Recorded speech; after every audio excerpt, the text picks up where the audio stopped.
Hello guys, this is your friend from ninjavibeZ and we are back with a new fanfic, which is What If Naruto Was Betrayed by Konoha and Rose as the Ghost Rider King with his Dark Queens Part 1. And if you enjoy this fanfic, then please press the like button and subscribe to my channel for more fanfic like this. And now let's start the fanfic. Nar dropped into the clearing that Mizuki had told him about, his breath coming out in pants as he dropped a large scroll onto the forest floor. He scanned the nearby forest with weary eyes before collapsing onto the ground beside the scroll. His breathing slowly returned to normal after a minute. Damn, those ambusher can run fast, but they have to be much faster if they want to catch Uzumaki. Nar dad bo. Nar cheered mentally as he pumped a fist in victory. He then turned his gaze towards the scroll. All right, no time to waste. I have to learn a jutsu from that scroll before Mizuki-sensei arrives. Nar unrolled the scroll and his eyes landed on the first technique.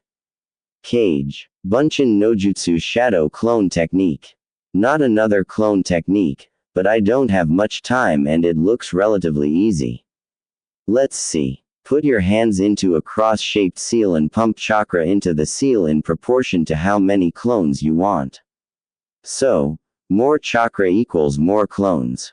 Got it. Clones made are solid but dispels after a solid hit. Wow. Solid clones. Amazing. Dabo. And what's this note? H users will retain the memories of the clone.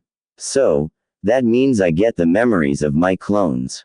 That means if I use the clones to train, I will become Hokage in no time.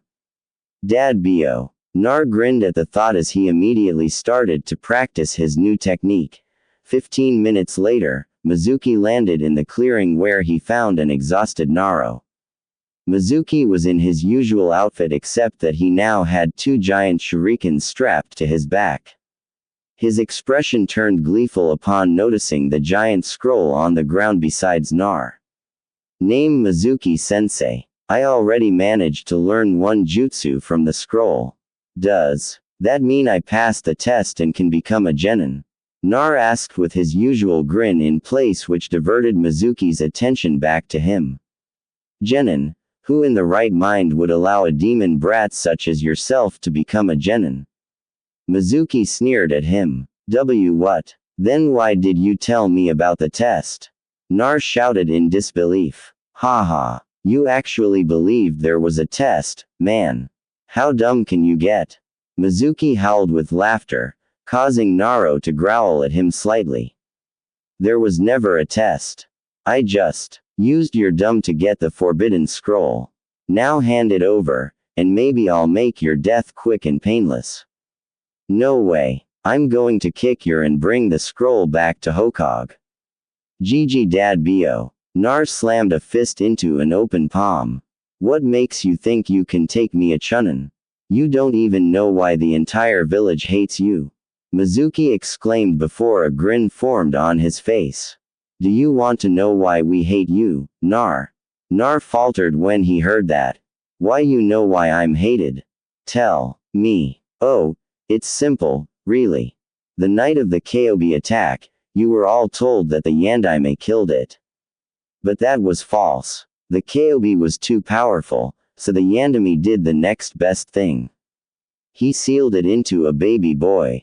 You know who that baby was, don't you, Nar? Mizuki's grin turned sinister when he saw a horrified expression on the blonde.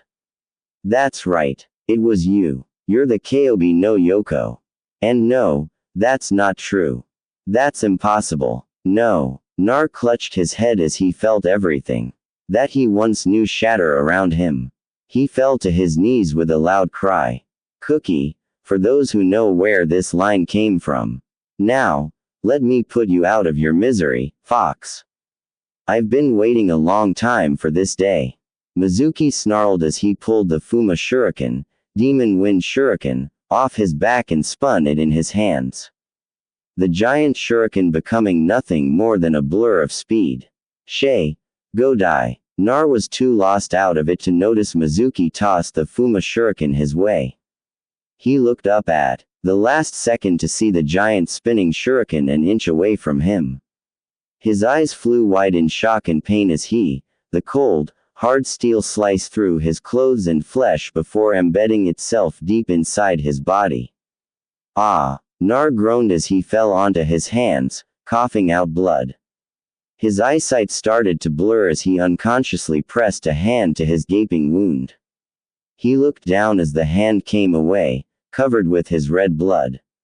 Nar could feel blood bubbling out of his mouth as his strength finally failed and he collapsed onto his side, his precious life fluid pumping out of him and staining the forest floor crimson. "Time to die, brat." Mizuki's voice suddenly trailed off into silence. Using his remaining strength, Naruto tilted his head slightly and saw that the silver-haired Chunin stood frozen in place with a kunai held in his hand. He felt his eyes widened a millimeter when he noticed a black smoke start to drift into the clearing, seemingly pouring out of the forest and ground itself. If he wasn't already dying, Nar would have started screaming and panicking as the streams of black smoke covered the forest floor with the majority of it gathering in front of him. He watched in shock as the black smoke spiraled up into a pillar before dispersing across the air, leaving behind a beautiful woman. The woman had waist-length, silky dark purple hair, violet eyes, and really pale skin. She wore an ankle-length Gothic-themed dress that had 2 straps connecting to a high-collared black cape. She also had on a pair of elbow-length gloves that were black and white in color. Despite his terrible condition, Nar was still mesmerized by the beauty of the lady standing in front of him. He also noticed that she had a rather deathly aura around her. The air surrounding her seemed to shimmer with purple and black energy. Image on profile. Nar was surprised when the woman crouched down and blushed when she took his face within her gloved hands. She then started to speak and her voice was both chilling and alluring. "Hello, Nar, it's nice to see you again." Nar blinked in confusion when she said that. He was sure that he would have remembered if this goddess had visited him before. He opened his mouth to ask and was shocked when he could actually speak. He looked down and gasped as he saw that all his wounds had been healed. How? The woman smiled at him and he blushed again since she was still holding his face. "I healed your injuries. It was relatively simple for a being of my stature." "Huh, oh, right. You said you met me before, but I don't remember seeing you before. I'm sure I would have remembered someone as beautiful as you, Dad." "Bio." Naruto grinned at her, causing a light pink tinge to grace her features. "I met you when you were only a day old. I was the one who helped the Yandami seal the Konoha no Yoko into you," she said softly, embraced herself for the outburst that she knew would come. She wasn't disappointed. "What? You helped the Yandai Hokage seal the Konoha into me? Who the hell are you, lady?" Nar shouted, his anger getting the better of him. The woman let out a small chuckle. "My name is Murasaki Violet, but you may know me better as the Shinigami." "You the Shinigami?" Nar couldn't form a complete sentence. His mind couldn't equate the beautiful woman in front of him as the god of death. Apparently, it's the goddess of death. "Yes, Nar. Now, hush and let me explain everything to you. The first thing that you need to know is that you aren't the Konoha." Murasaki held a finger to his lips as he was about to ask a question. "Shush. As I was saying, you are just the container of the Konoha no Yoko. It's the same concept as a bowl of ramen. If you pour the ramen into a bowl, does the bowl turn into the ramen itself?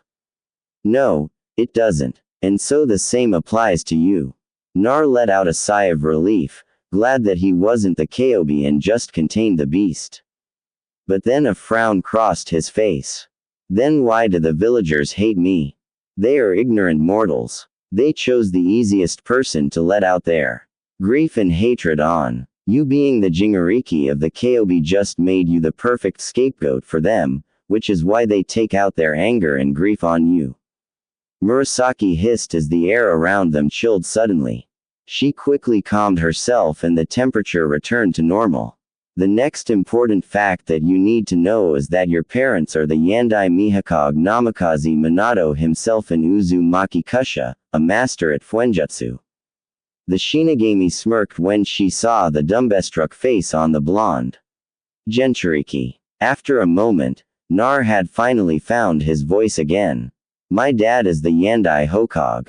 Why did he choose me, his own child, and he damned me to a life of torture? I know he was a fool to think that the villagers would follow his last wish. If it is any consolation, the fool will be spending the rest of eternity inside my gut fighting the evil half of the Kyobi. Murasaki informed Nar, who gave a satisfied nod. What happened to my mom and what did you mean by the evil half of the Kyobi? Uzumaki Kusha died on the night of the Kyobi attack. She sacrificed herself to block a blow from the Kyobi that was heading towards you. Now, as for the issue regarding the Kyobi, Murasaki then launched into a detailed summary of the happenings on the night of the Kyobi attack, with Nar interrupting a few times to ask some questions to which she answered. And that's what happened. Nar took a full minute to process the information before he let out a soft sigh. Man, I had no idea that so many things were kept from me. I don't know why all these were kept from you. You should ask that old monkey of a Hokage if you want answers. Murasaki suggested. Oh, I definitely will. That just leaves one thing. Why are you here and why did you save me? Nar asked her. I saved you because it wasn't your time yet, and I'm also here to offer you something. The goddess of death answered with a smile. Nar seemed surprised by that, but still responded. So, what are you offering? I'm offering you a deal. Work for me and you will be granted a fraction of my power as well as the power of the Ghost Rider. Murasaki said, What is this Ghost Rider? Nar asked in confusion. The Ghost Rider is my personal bounty hunter. He is my agent in the realm of the living and helps me collect corrupt souls as well as eliminate any evil entities that escaped from hell. Murasaki explained before she snapped her fingers and several scenes started playing in the background. Nar watched in awe as the scenes showed a flaming skeleton dressed in a cowboy get-up and riding atop a flaming skeleton horse. It changed to show another flaming skeleton dressed in a leather biker outfit riding a weird metal contraption with two wheels. This deal of yours, what are the conditions that are to be met on my side? Nar asked seriously as his mind replayed all the images that he had seen, including throwing hellfire balls and destroying a corrupt soul with just a gaze. The requirements are pretty simple. All you have to do is send corrupt souls down to hell, which is just another way of saying to kill evil people. Also to deal with any evil entities that escapes from hell, which may include demons among other things.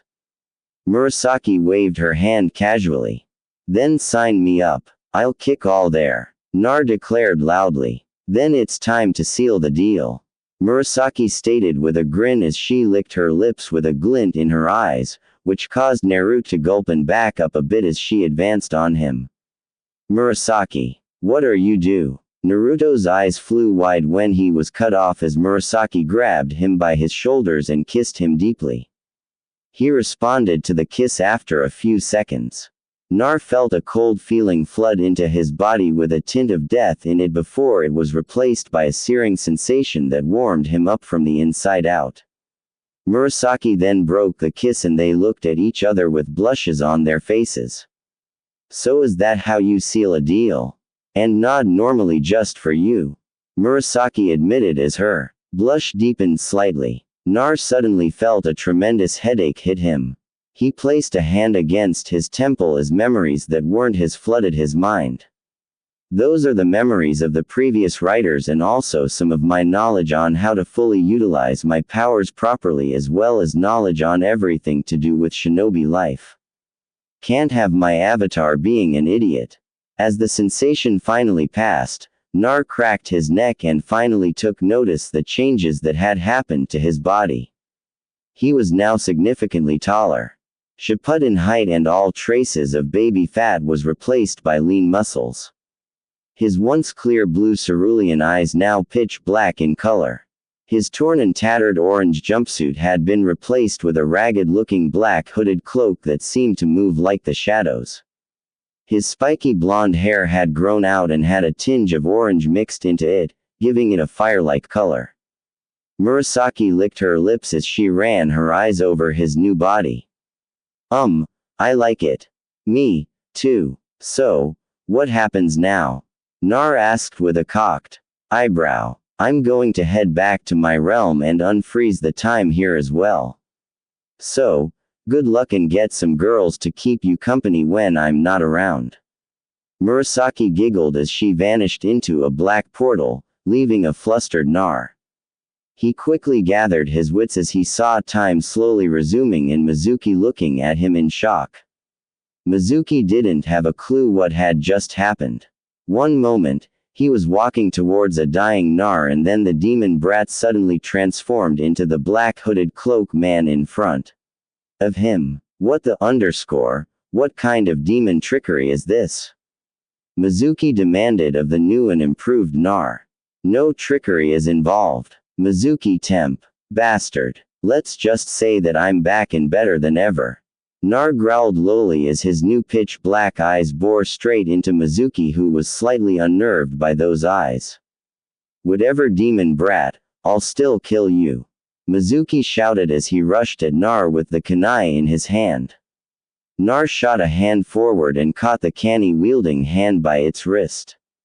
He then delivered a roundhouse kick to Mizuki's midsection that sent the Chunin rolling across the ground. News flash. I'm not weak anymore. This seems like a good opportunity to test out my rider powers.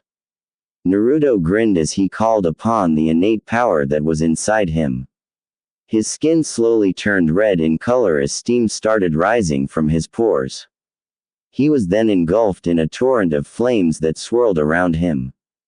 The fire suddenly died down and the figure that walked out caused Mizuki to whimper slightly. Instead of Nar, there was a flaming skeleton wearing the black hooded cloak now, and the hood was pulled back. The skull turned its hollowed eye sockets upon Mizuki's quivering form with a grin.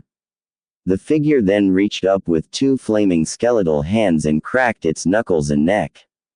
Interesting, Nar said in a deep, raspy voice as he held up his right hand to examine. Cookies for those who know where this scene came from as well. What the hell are you? Mizuki shouted in fear as he took hold of his last remaining Fumuriken and held it in an attacking position. The Ghost Rider, the personal bounty hunter for Shinigami-sama, at your service. Nar bowed slightly as he introduced his new form. Don't mock me, you damn demon. I'll show you the power that Orochimaru-sama had gifted me with. Mizuki screamed out as he was covered in a sickly purple chakra. Naruto watched as the muscles bulged and expanded. Mizuki had turned into a human-tiger hybrid, which let out a loud roar. Wow, stay kitty, stay, Nar, told the transformed Mizuki, who was further enraged by this and pounced at him.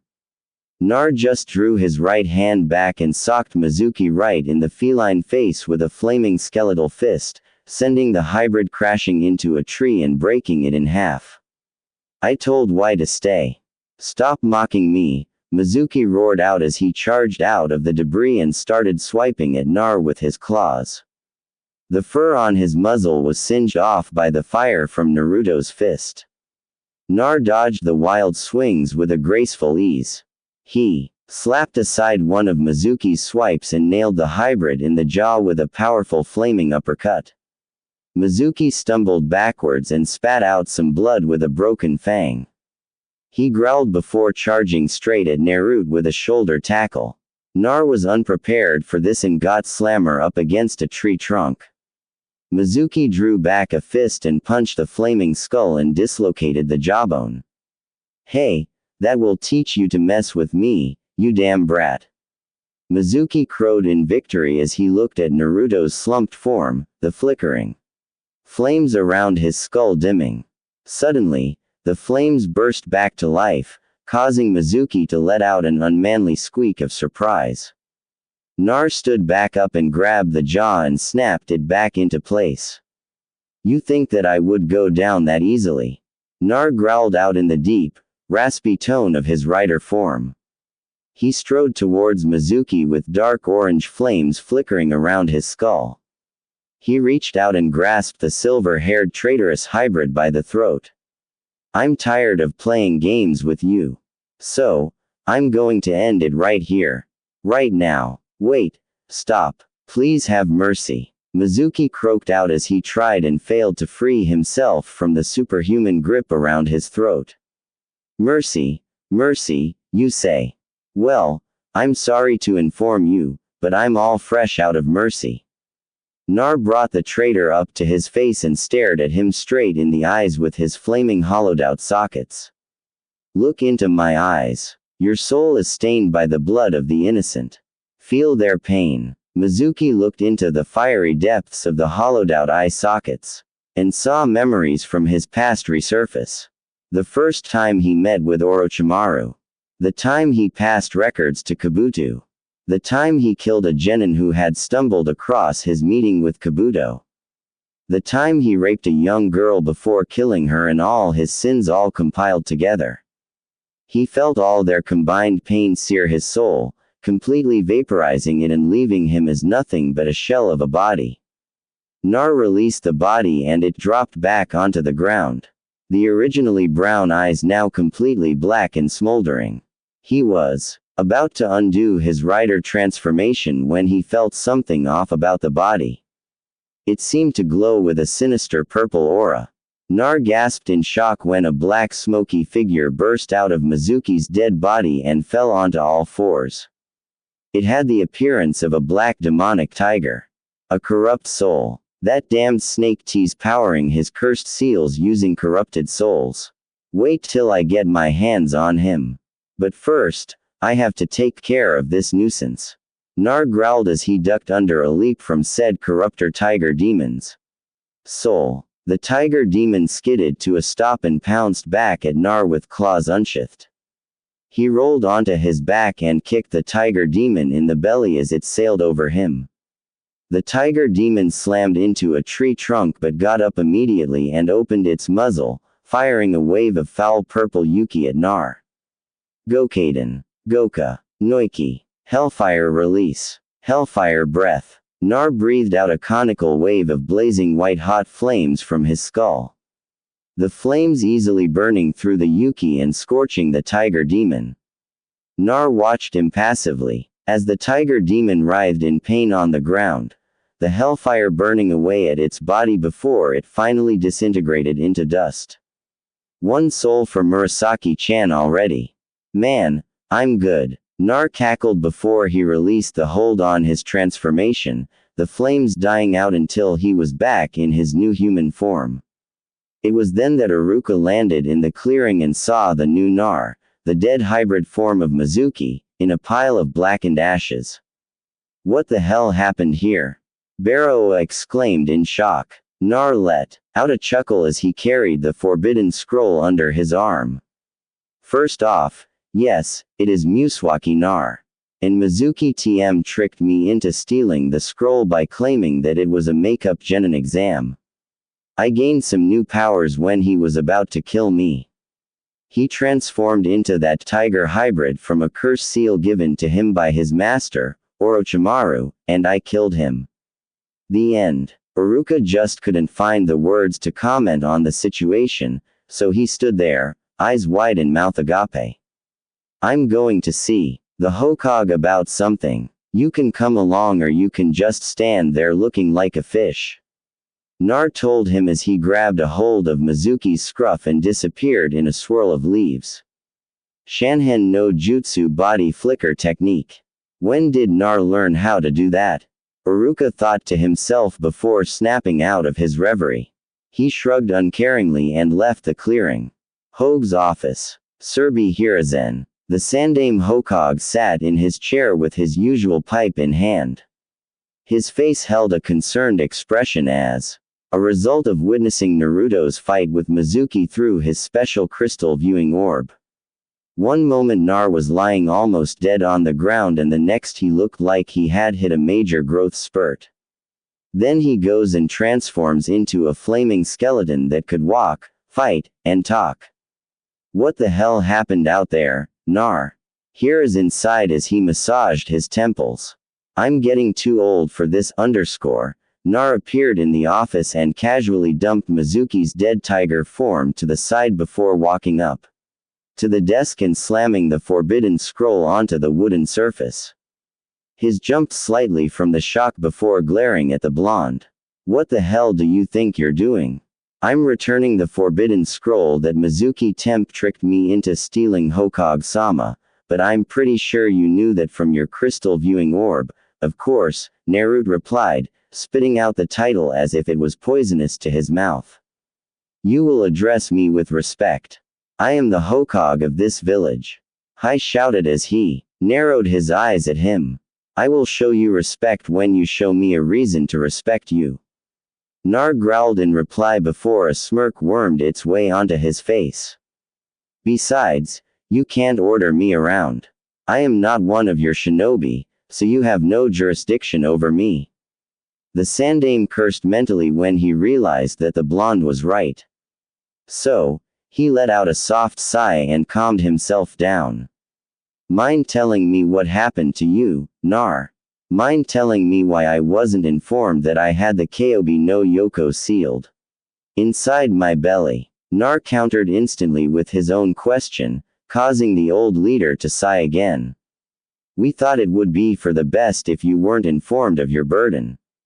That way, the Konoha would have a lesser chance of influencing you, Hirusen explained as he laced his old wrinkled fingers together in front of his face.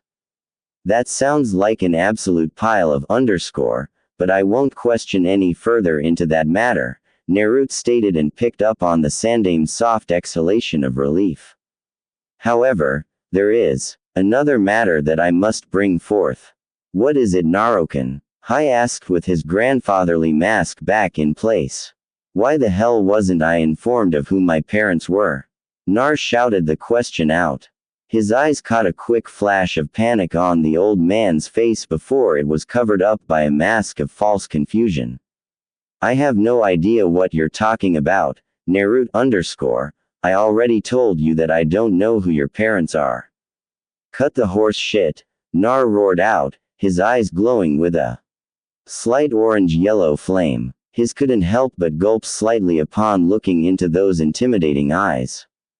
I already know that my dad was the freaking Yandai Hokage Namikaze Minato and my mom was Utsuaki Kusha. Now tell me why you kept this information from me. I'm sorry, Naruto, but if I Wagakar no Sadto Hidden Stone Village were to find out about your heritage, the such himself may even come down here just to assassinate you. I tried to reason with him. Then what about all the assassination attempts from within our own walls? What difference would a few more make? Especially since those Anbu purposely let a few assassins slip by from time to time. Good thing I always managed to hide from them or I wouldn't even be standing here right now. Nar slammed a fist onto the table, splintering it slightly from his newfound strength. The Sandaime couldn't find a counter-argument for that as he slumped back in his seat slightly and took a long drag from his pipe, then blew out a cloud of smoke from between his wrinkled lips. Would you still perhaps consider serving as a ninja of Konoha? The old Cage asked. That depends.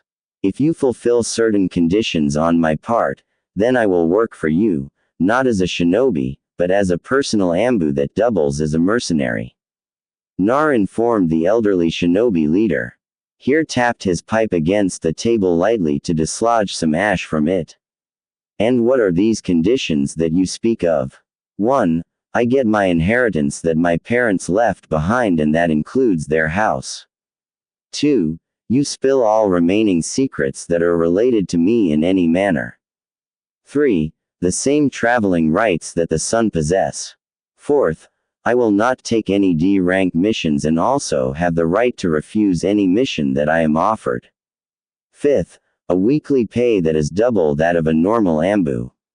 Finally, information on who else has a cursed seal on them within this village. Nar listed off his demands in succession, hiding a grin at seeing the Hokage grinding his teeth at certain requirements. Those conditions are really demanding, but I can't afford to lose Argentinariki, especially since he has activated some new Kek-Jenk ability, Hissen thought to himself as he blew out another cloud of smoke before looking directly at Nar.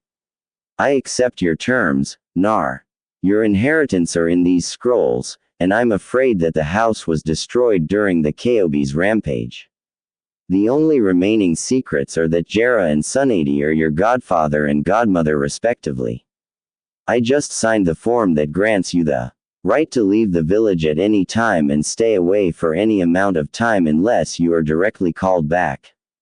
The missions and pay conditions have been noted down, and the only other person with a curse seal on their person is Special Jun Midiashi Anko. Excellent. Too bad about the house. So, where may I find this Midarashi Anko person?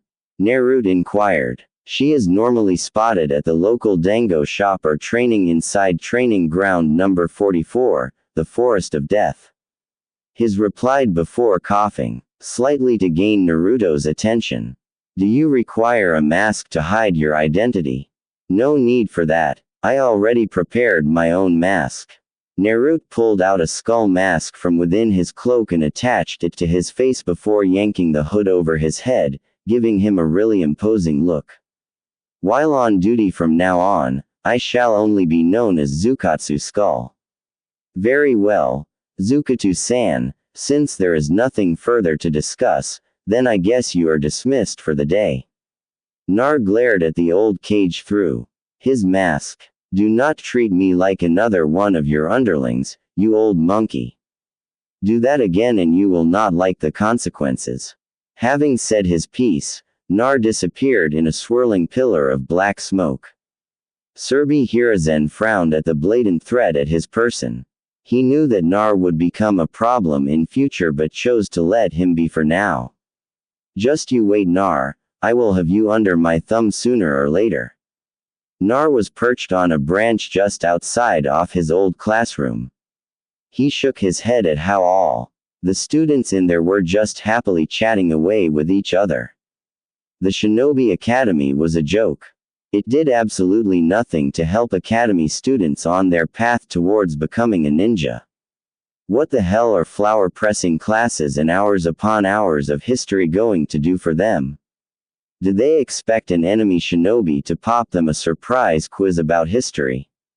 Kami, these kids would just freeze up at the sight of their first kill and end up as easy pickings for any other enemies. Nar thought with his newfound attitude and knowledge, his shadow-like cloak fluttering silently in the gentle breeze. Under the cloak, he spotted a similar garb of Ambu members. Instead of a gray chest plate, he wore a durable steel wire mesh shirt over his black muscle top along with a matching pair of black standard-issue shinobi pants. He had the hood of his cloak pulled up and his white skull mask over his face, leaving only his coal-black eyes to pick out from the eyeholes. Though it might just be the Konoha Academy, and I was once like those ignorant fools in the class, but thanks to Murasaki-chan, I now know better. Thanks to her, I am strong.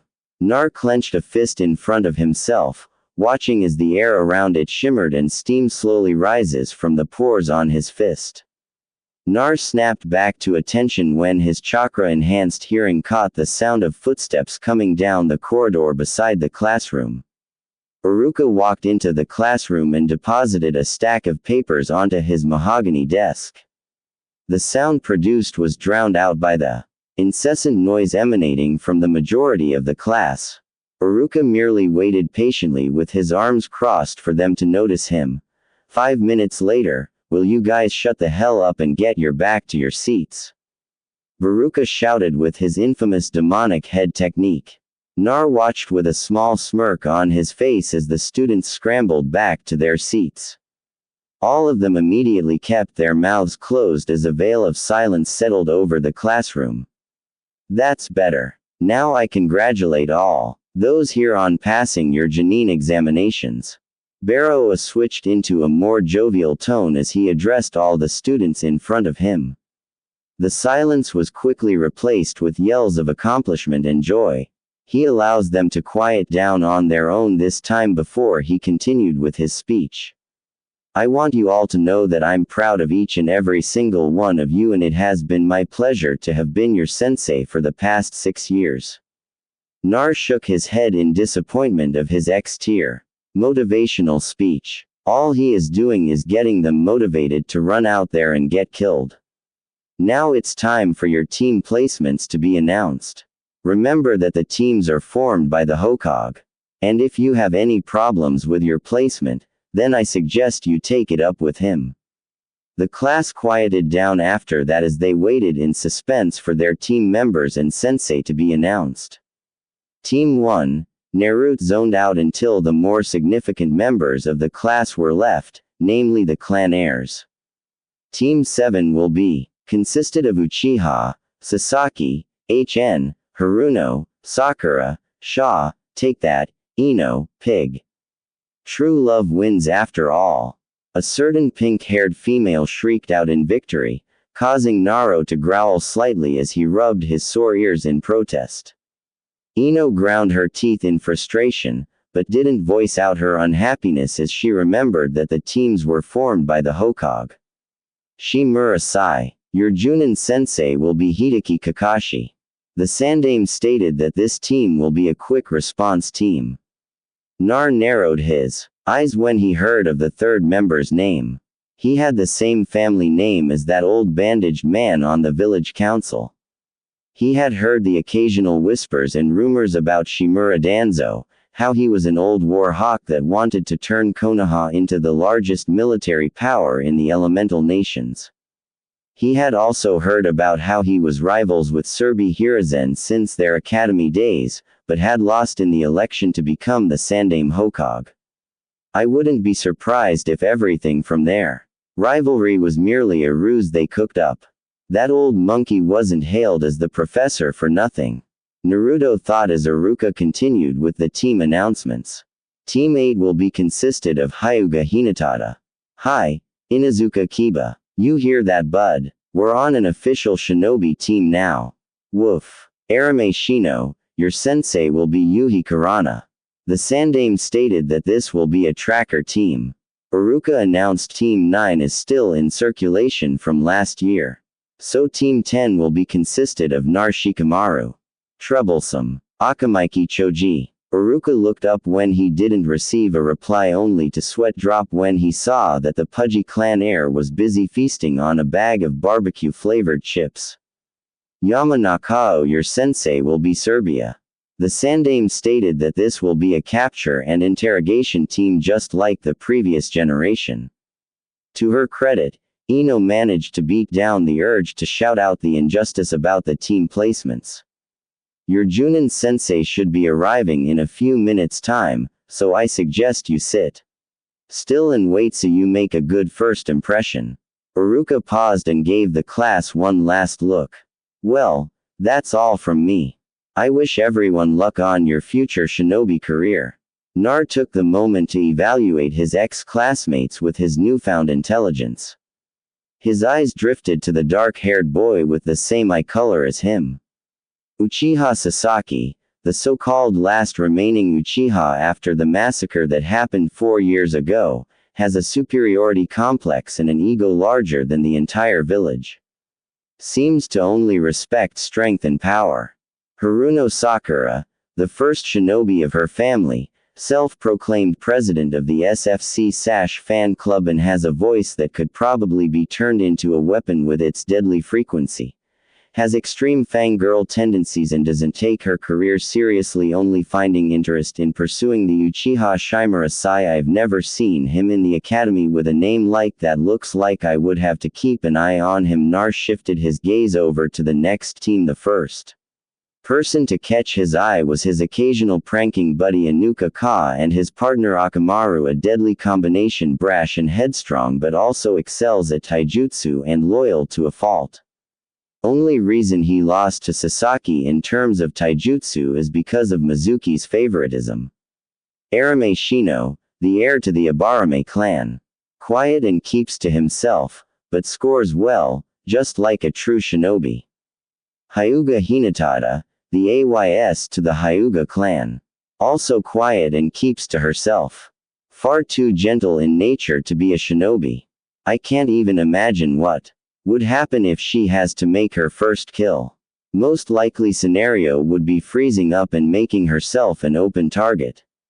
Nar once again shifted his gaze to the last team, the next generation of the Inoshika Cho trio. Nar Shikamaru, heir to the Nar clan. Same as every other male Nar clan member. Both extremely intelligent yet extremely lazy in nature. Akamaiki Choji, heir to the Akamaiki clan. Big-sized just like the rest of his clan, often seen with Shikamaru, as they have been friends since childhood. Not unusual, as their fathers were part of the Enoshika Cho trio, probably want their kids to follow in their footsteps. Yamanaka, heiress to the Yamanaka clan, specializes in her clan's rather unique techniques. Alas, she is another fangirl of the village's last UIHA. His eyes refocused back on the classroom when his chakra-enhanced hearing picked up the sound of a door opening. His eyes took in the forms of the two Konohunans that stepped into the room. The first person he noticed was a kunoichi with long and black shoulder-length untamed hair and very unique eyes that are red in color with an additional ring in them. She wore makeup consisting of red lipstick and purple eyeshadow. Her peculiar outfit consisted of a red mesh armor blouse with only the right sleeve visible. Over this is very broad material which resembles bandages with a pattern on it similar to those of rose thorns. Her hands and upper thighs are also wrapped in bandages and she wore the Konoha forehead protector and regular shinobi sandals. Yuhi Karana, Konoha's resident genjutsu specialist. Strange that she was promoted to full Junin based just on her genjutsu skills. Wouldn't special Junin have made more sense, especially since her friends are special Junins as well in Hana and Midarashi? The person next to her had brown eyes, short black spiky hair, and beard. His clothing consisted of the standard Konoha ninja uniform with the sleeves rolled up halfway, flak jacket, regular shinobi sandals, and forehead protector. He also wore the 12 Guardian Ninja sash. That had the kanji fur fire marked on it around his waist, a pair of black bangles and bandages wrapped around the arms of his sleeves.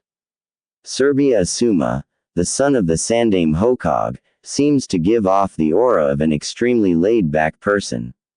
I wouldn't be surprised if the woman that sired him was a Nara. Still, he isn't a Junin for nothing. He is extremely experienced with his trench knives and using his wind affinity. And as shown by his sash, he was once a member of the 12 Guardian Ninjas as well. Nar was broken out of his silent assessment by the shrill cry of a messenger hawk. He stood up and held his right arm out as a perch for the hawk to land on. The hawk quickly took off again as he unfurled the small piece of paper that was attached to its talon.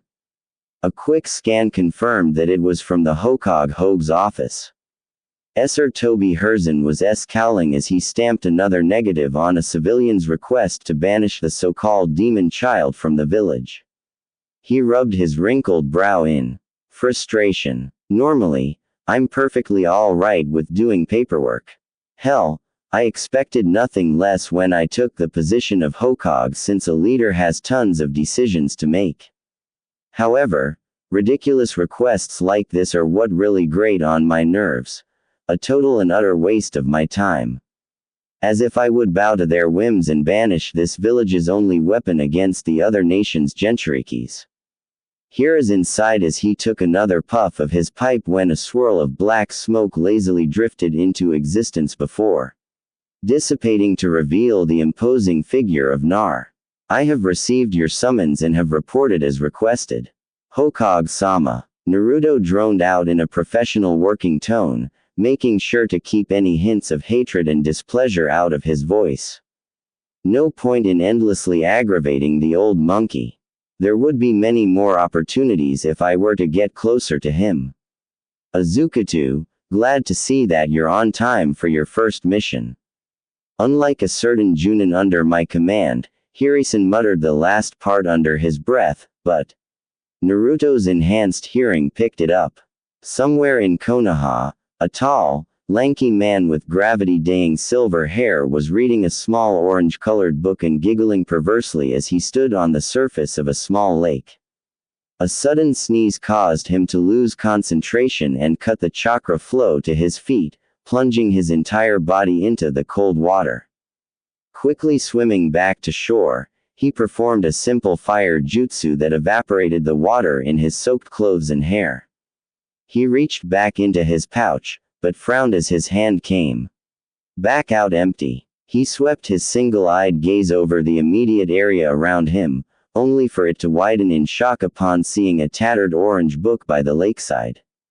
The man dropped to his knees beside the destroyed book and slowly scooped it up with both his hands before cradling it gently as a tear dripped from his exposed eye. He quickly performed the same fire jutsu in hopes of saving the soaked book. Needless to say, the book caught fire and burned to ashes in a span of 5 seconds. The man stared silently at the pile of ashes in his hands before his shoulders started shaking slightly. 3 seconds later, an anguished cry sounded throughout the village. Back in the Hokage office, both men blinked as they heard a chilling cry echo through the village before shrugging it off as nothing important. The Sandaime Hokage puffed on his pipe once as he picked a scroll up from the table and tossed it to the black-cloaked mercenary. Nar caught the scroll and unfurled it, his eyes scanning the mission scroll thoroughly. Rank B rank objective. Merchants have been disappearing along the trading routes to Konoha. The Merchant Guild believes it to be the work of bandits. Perform a thorough search of the areas around the trade routes and eliminate the source of these disappearances. Unless the threat level is above your capabilities, then report back to base for reinforcements. Team solo assignment. Consider it done. Hokage-sama Nar said before vanishing in another swirl of darkness. The Sandaime smirked as he laced his fingers in front of his face. Looks like my Jinchuriki is finally learning his place. About time with Nar. After dropping by his house to grab a scroll of supplies needed for a normal B-rank mission, Naruto performed a quick shunt nojutsu body flicker technique to arrive at the main gates of Konoha. At their usual spot, Kotetsu and Amma were currently inspecting a merchant's caravan to make sure that nothing was out of place. Kotetsu Sanumo-san, you may return to your posts. I have some business to attend to with Merchant-san here.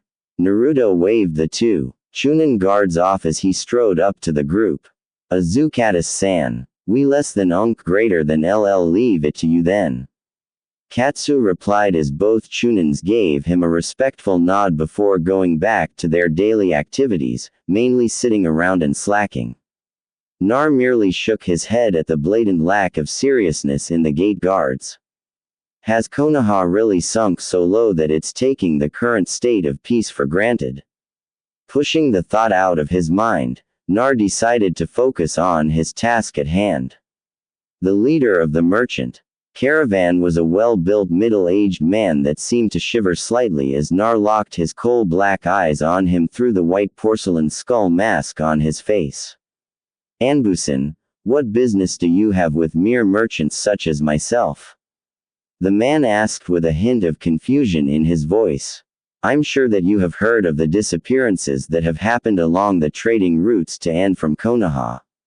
Am I right? Nar replied with a question of his own. The man nodded sadly. Hi, not only do I know of them, but my younger sister was one of those that disappeared. I'm sorry for your lost Merchant-san. Just call me Akiru. Then you may refer to me as Zukatu. So, back to the matter at hand. Akira-san, the Merchant Guild of Konoha has employed me to deal with this problem as they are worried that the village would lose business if this keeps up. Nar explained the situation to the merchant, who perked up at this. So, am I correct to assume that you would be following us as a form of protection? Hi, I guess that would seem to be the most likely scenario. However, if I find any leads along the way, I will have to leave you in the care of a couple of solid clones as I investigate it. Nar replied, which earned a bright smile from Akiru. That's already more than what I have hoped for. Zukatsu-san, could you do me a favor? I would pay you well if you managed to accomplish it. Of course. Akiru less than greater than S smile faded as he asked this. Nar cocked an unseen eyebrow. That would depend on what sort of favor you would be asking. Of me. Ah, it's less than greater than nothing much. Just since you're investigating the disappearances, could you also find out what happened to my sister? Akiru whispered softly as he glanced at the black-cloaked in hope. Of course, I will. Akiru-san, you don't need to pay me for that. Nar chuckled slightly as the man sighed in relief. Now, if there aren't any further questions, shall we depart?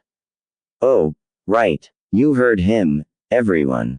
Let's get moving. Akiru shouted back at the other caravans before climbing back onto his seat and cracking the res against the horses of his own caravan. Nar merely perched himself on the roof as he meditated, spreading his awareness out across the length of the convoy and into the surrounding forests. He could pick out the small chakra flares of the woodland creatures and the slightly larger chakra signatures of the merchants in the convoy. His ears picking out the idle chatter of the merchants as well as the soft rhythmic thumping of the horses' hooves hitting the soft dirt ground. About a third of the journey in Nar suddenly tensed up as his hearing picked up the sound of animals in panic and sensed the small chakra signatures scattering away from a certain area. Said area seemed to be moving closer to the convoy, which meant that someone or something was approaching them. Heads up, Akiru-san. I think we've got trouble, Naruto growled as two kunai seemed to materialize in his hands. The convoy leader stiffened slightly before giving a nod of acknowledgement. Remember to give them a few kicks for me as well, Akiru whispered as several shadow clones stationed themselves around the convoy in strategic locations. Nar smirked under his mask before leaping off the roof of the caravan and into the forest, putting himself on a direct route towards the unknown entity. The tall trees that inhabited the forests of Nuni, land of fire, stretched high into the sky, their dense canopy layers blocking all but the barest traces of sunlight from hitting the forest floor. The forest was almost completely silent except for the faint ruffle of leaves as Naruto proceeded through the shadowy forest carefully, his sense on full alert as he searched for the source of the disturbance. His sensor skills were only limited to basic detection, which meant he only knew the general area his prey was in, but not the exact location. The absence of the local wildlife would suggest that they fled in fear, which most likely means that the subject is dangerous. Naruto thought as he observed his surroundings, a sudden rustle in a shrub nearby caused him to let loose with a volley of kunai. The sound of steel impacting against wood echoed through the silent forest. The black cloak shinobi drew out another kunai and stepped backwards cautiously. Kuso _ Nar cursed mentally as he felt a vine snare around his ankle and yanked him feet first into the air. He quickly flicked the kunai towards the vine and sliced through it. Twisting sharply in midair, he barely avoided a barrage of wooden barb-like projectiles that shot past him and embedded themselves into a tree trunk. The wood where they struck sizzling slightly, signifying a deadly toxin within them. Sparks flew as another wave of projectiles were deflected by a new pair of kunai, which were quickly flung in the direction of the attack, but failed to connect with their target. Our favorite blonde hero was forced to spring backwards and stuck to a tree trunk as the attack resumed with even more tenacity, causing him to run up, which soon proved to be a mistake as several thick vines ensnared our hero. The vines snapped his wrists together above his head. Another vine had bound his ankles together to prevent him from thrashing around. Cold black eyes scanned the area before glaring at a hand that had begun to emerge from the tree opposite him. Soon an entire figure had stepped out from the trunk. His opponent appeared to be a female of early 20s. She had dark green vines for hair and her skin was a light shade of green. Her dark emerald eyes locked with his. The corner of her supple lips of a similar color twitched upwards in a smirk. Her voluptuous form was wrapped in an earthy brown dress that cut off at her thighs. What were most outstanding were her hands and feet. From the elbow and knee onward, her limbs appeared to have been made of tree bark that tapered off into wicked L-looking claws. Well, what do we have here? Her voice was deceptively serene, seductive, and calming as she sauntered up to our tied-up hero, a clawed hand stroking the cheek of his porcelain mask before grasping it and pulling it off. His opponent didn't seem the least bit intimidated by his dark glare. She proceeded to trace the whisker marks on his cheek with a claw. Nar had to repress a pleasant shiver as she did this.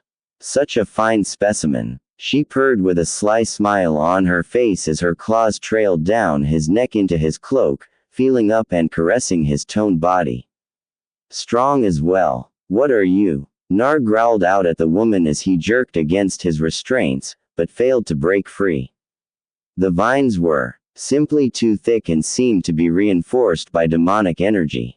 And so demanding as well. Perhaps instead of consuming you, her hand slipped into his pants and carefully cupped his genitals, which stiffened despite the situation.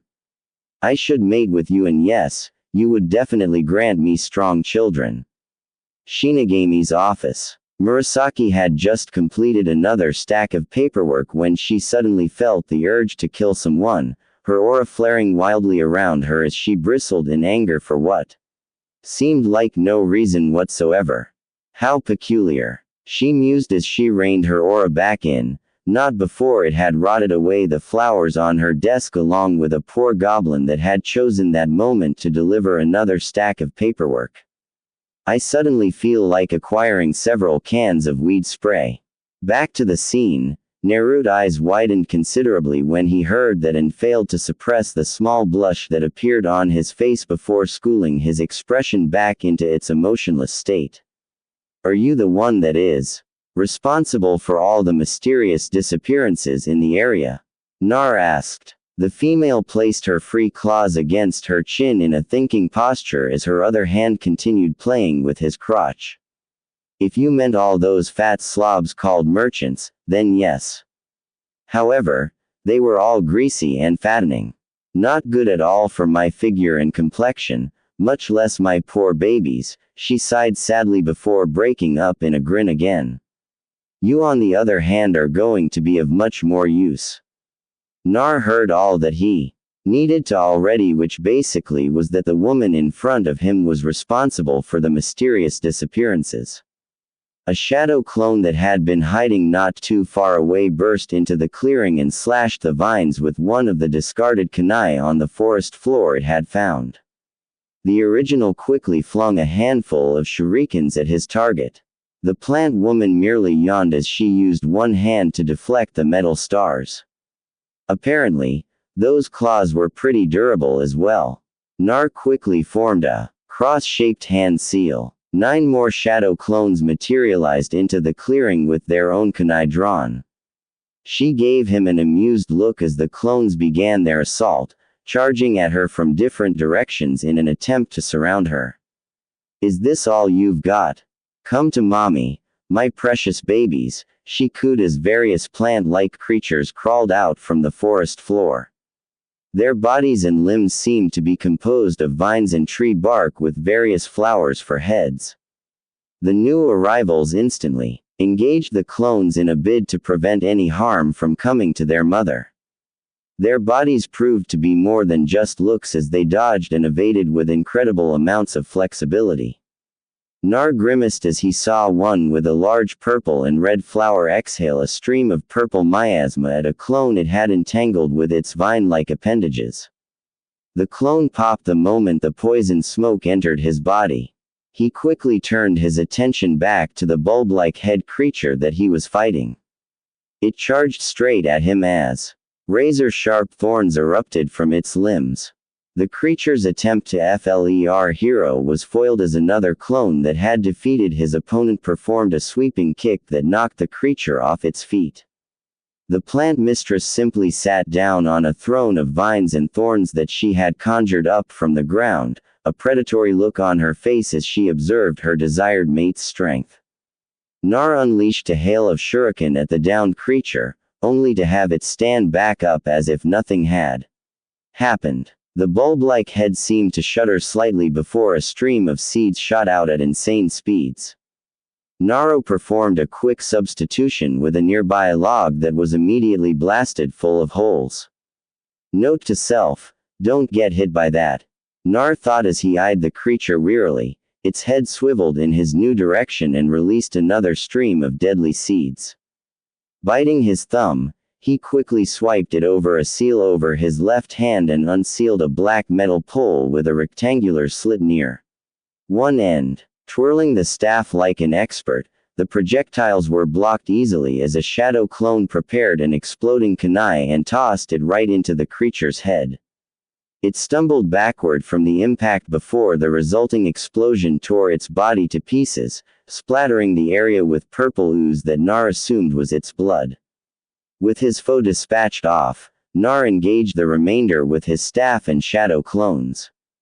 The creatures proved to be difficult to defeat as they each had their own special set of abilities. One was capable of firing off thorns from any part of its body, while another had black pod-like seeds that exploded upon impact. Eventually, the creatures were defeated and killed. A slow clapping sound echoed through the ooze-soaked clearing. Nar turned to glare at the woman. She returned his glare with a seductive smirk and wink. It appears I was right in my evaluation of your skills. You would make a fine maid indeed. As a reward, I will tell you my name. I am known as Daemonis of Nature.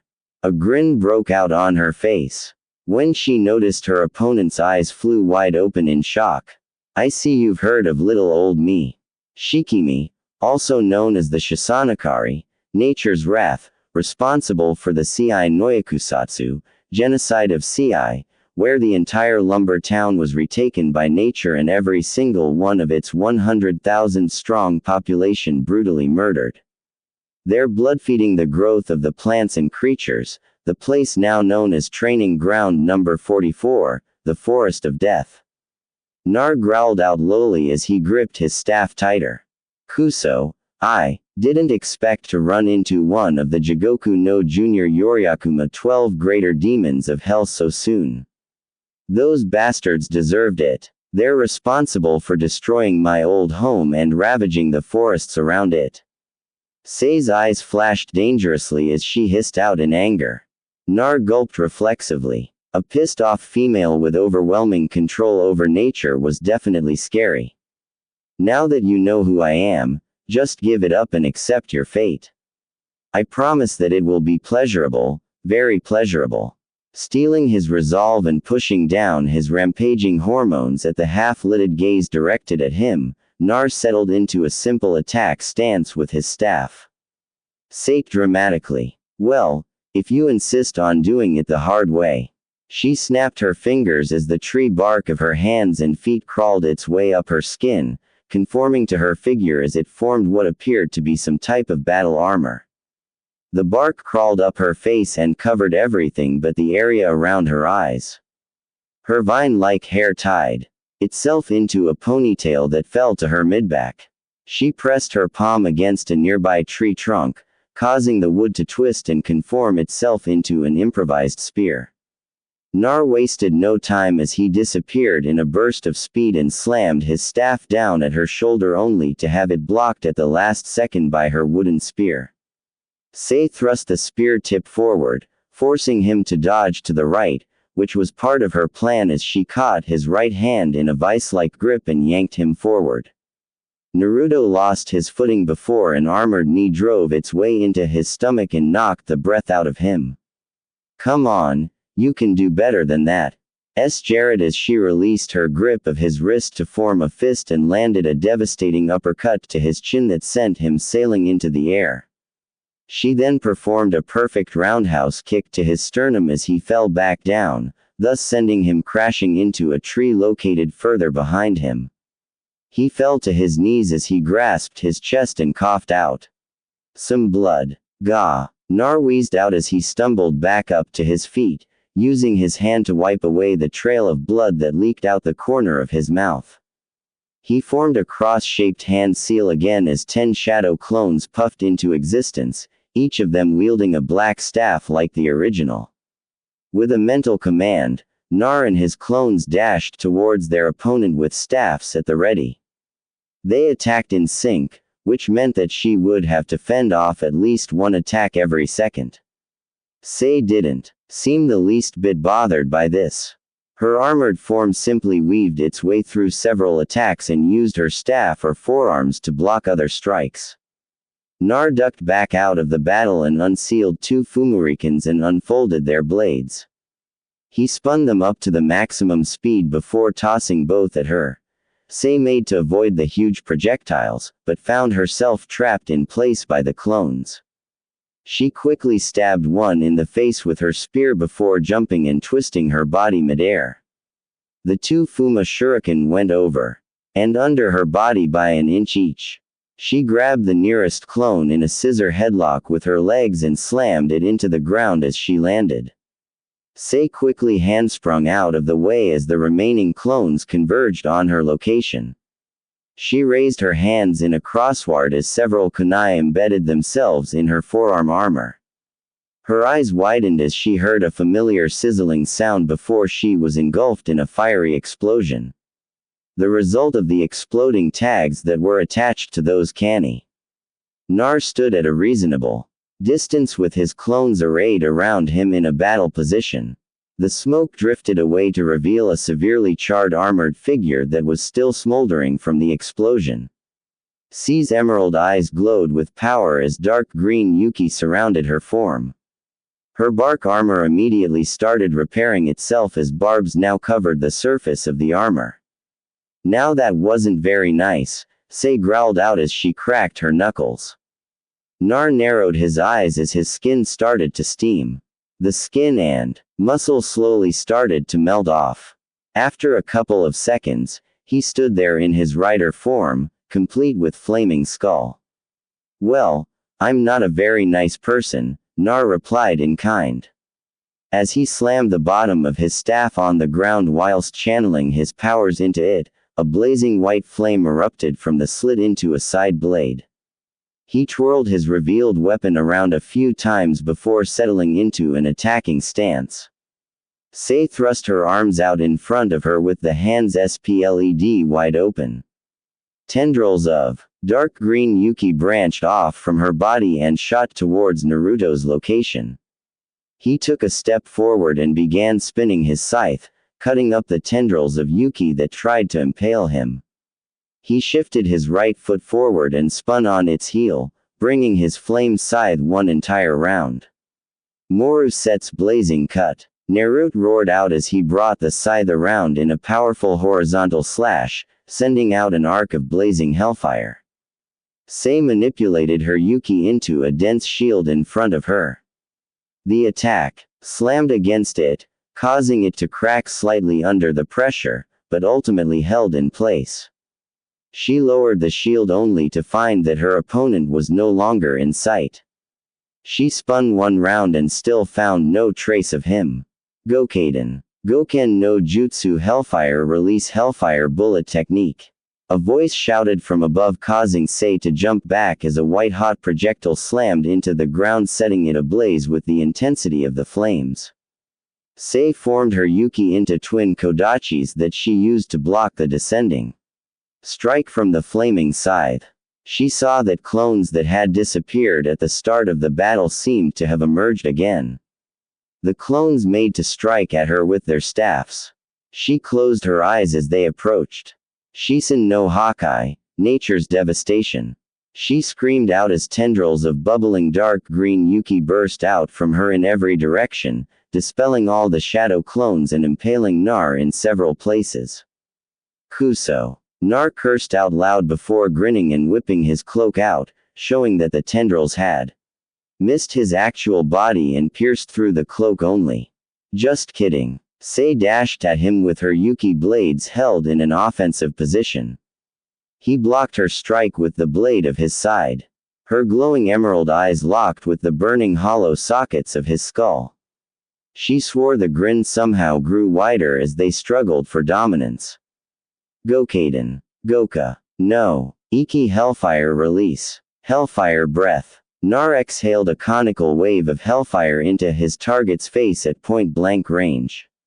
Luckily, her Yuki managed to fend off the flames long enough for her to roll out of the way and back onto her feet.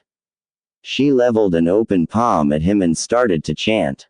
Nar noticed this immediately and performed something similar. Kranshi Shiniku no Banso Habitataki Akuma no Swano yo Uso to Gimbakai Sham Yumi no Cave ni Wazuka Numo Tate yo ye Lord Mask of flesh and bone flutter of wings ye who bears the name of demons lies and deceit upon this sinful wall of dreams unleash but slightly the wrath of your claws say recite ed in a steady manner. Krinshu noen banso habitataki hito no sumano yo shinrium sharame yumi no si ni wazuka numote yo ye Lord Mask of flesh and bone flutter of wings ye who bears the name of man truth and temperance upon this sinless wall of dreams unleash but slightly the wrath of your claws. Nar spoke with just as steady a voice. Kodo. Number 33. Kurokatsui. Way of Devastation. Number 33. Black fire crashed down. Sei shouted as a large black wave of energy blasted out of her palm. Had number 33. Sotsui. Way of Destruction. Number 33. Blue fire. Crashed down. Nar roared as an equally large blue wave of energy shot out of his palm. The two massive attacks clashed against each other in the middle of the clearing. The black and blue energy pushing and pulling against each other in a bid for survival. The two volatile energies fused together and the resulting explosion took out a huge chunk of the forest they were in. The force blowing them both away. A skeletal hand burst out from a pile of destroyed tree trunks and found purchase on a sturdy branch. Naro pulled himself out, and collapsed onto his back. The flames around his skull were currently quite dim. He spotted his opponent crawling out of the debris to his right with her Yuki cloak gone. Sei coughed out some blood as she ripped a branch out from her left bicep. The wound instantly sealing itself shut thanks to her demonic regeneration rate. She collapsed with both palms pressed against a rather intact tree trunk near Nar. She whispered something softly as her hands glowed an emerald green. Nar watched in fascination as the tree seemed to die. Right in front of his eyes, the leaves turning brown and shriveling up as the bark peeled off. He guessed that his opponent had the ability to absorb the life force of nature to heal herself, which was evident by the way she seemed less fatigued by the second. Without the trees to provide cover, the sunlight shined down directly on his form. While it didn't revert him back to his human form like the writers before him, it still weakened his powers by a significant amount. Damn, that's got to be cheating somehow, Naruto rasped out as he pulled himself back on his feet, propping himself up with his saite that he had found lying beside him. His black cloak was ragged and torn from the battle, exposing his also battle-damaged and ambushed-styled clothes underneath. He took a deep breath before exhaling slowly, letting the transformation recede back into his body until he was his human self once again. Finally giving up. Sei smirked as she popped her neck. She seemed to have recovered at least a third of her strength. No way. We're less than greater than just getting started. Naruto roared out as his body was bathed in Kyobi's crimson Yuki cloak. His wounds healed instantaneously as he felt power flood through his system. The Yuki cloak forming a pair of ears and a tail. His eyes turned crimson with a black slitted pupil and his whisker marks were more defined. Oh my, the Ginuriki of the Kyobi no Yoko as well. I do know how to pick them. Sei smirked as she drank in the more feral Naruto less than greater than s look. She licked her lips as she definitely liked what she saw. Nar vanished in a crimson flash, appearing behind his opponent with a fist cocked back, and he threw his fist forward. Sei spun around and caught his Yukian-enhanced punch in her own Yuki-enhanced hand. Nar used his other fist, but it too was caught. The tail wasn't for show only as it whipped forward in an attempt to strangle the nature-using demon. Its progress was halted when dark green Yuki tendrils emerged from her back and wrapped around the tail. A second tail formed as Naruto felt his power increase by twofold. But it was also harder to maintain control. He could feel the primal instincts of the Kyuubi fighting to gain control. The second tail shot towards Sei's stomach, forcing her to release him from her hold. Nar landed on all fours with both tails swaying behind him. His eyes locked onto his target's form and he let out a low growl before charging forward. Sei cursed as she brought her arms up to block the incoming attack. She stumbled backwards as the Kyuubi Ginuriki barreled into her. He ran his Yuki claws down her armor, leaving smoldering gashes that took longer than average to heal. She quickly delivered a palm thrust to his chest that knocked him back before gesturing with a finger. Kurumi ne